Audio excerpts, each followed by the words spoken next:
Pangako ng happily ever after, binibitawan ang mga magsing irog sa isa't isa sa araw ng kanilang kasal.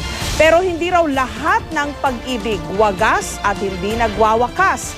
Dito sa Pilipinas, pwedeng ipawalang bisa o ipaanal ang kasal. Pero ang proseso, it's complicated. May special report si Cara David.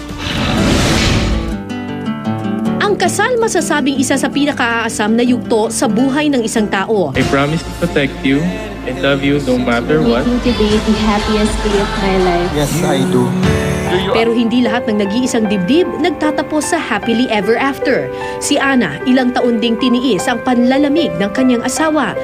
Panlalamig na nauwi raw sa tuluyang hindi pagsuporta sa kanilang pamilya. Pupunta ako dun sa school, puro walang pera, puro wala siyang pambigay. Inaaway pa ako, sinisigawan pa ako kung ano-ano sinasabi. Kasi sa tagal ng sinamaan, 10 taong kami nagsama. Hindi ko akalaing ganun yung magiging namin.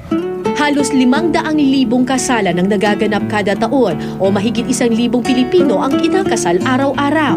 Noong 2012, umabot sa higit 10,000 mag-asawa ang nagnais na mapawalang bisa ang kanilang kasal.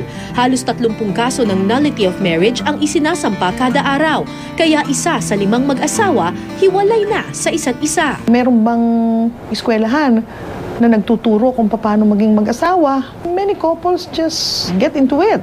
Hindi man lang pinag-iisipan what is marriage all about. Hindi lang naman daw kasi pag-ibig ang nagbubuklod sa mag-asawa. Sa batas, nakasaad na kailangan nilang ibigay ang suporta at kalinga sa bawat isa. Yun nga lang dahil wala namang divorce sa Pilipinas, hindi lang pang-altar ang panatang till death do us part ng mag-asawa. You entered into the contract and of course the state is also a party to that contract.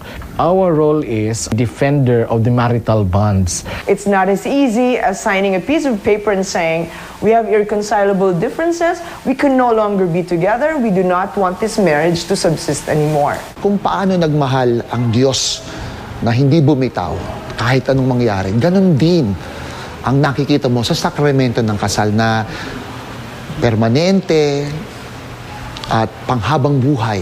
Sa ilalim ng batas, ang kasal ay kasunduang hindi maaaring mabali, pero maaaring mapawalang bisa o maanal kung ito ay naganap ng walang pahintulot ng magulang sa kaso ng mga nagpakasal nang wala sa hustong gulang, kung wala sa tamang pag-iisip ang isa sa mga nagpakasal, kung naganap ito na may panlilinlang, pamumuwersa o pananakot, kung isa sa kanila ay walang kakayahan na makipagtalik o may sexually transmitted disease ang isa sa kanila nung ikinasal. Bukod sa mahaba at masalimuot na proseso, may kamahalan ang pagpapaanal. I think the lowest is 200,000 to get a lawyer.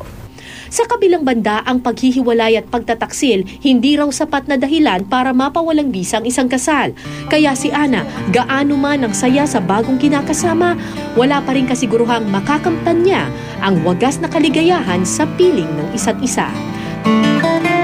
Cara David, GMA News.